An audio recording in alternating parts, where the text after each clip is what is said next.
भेड़िया एक बहुत ही बुद्धिमान, ताकतवर और वफादार जंगली जानवर है। इंग्लिश में इसे वुल्फ कहते हैं। भेड़िया कुत्तों के परिवार से है। भेड़िया मांसाहारी जानवर है।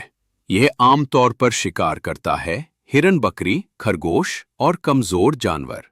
भेड़िया अक्सर कमजोर या बीमार जानवरों को निशाना बनाता है, जिससे नेचुरल सिस्टम बैलेंस्ड रहता है। भेड़िए की इंटेलिजेंस। भेड़िया बहुत समझदार और प्लानर होता है। शिकार करने से पहले यह रास्ता प्लान करता है, इशारों से बात करता है और सही समय का इंतजार करता है।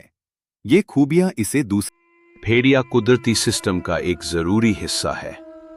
अगर भेड़िया गायब हो गया तो जंगल का बैलेंस बिगड़ सकता है। इसलिए भेड़िए की रक्षा करना हम सबकी जिम्मेदारी है।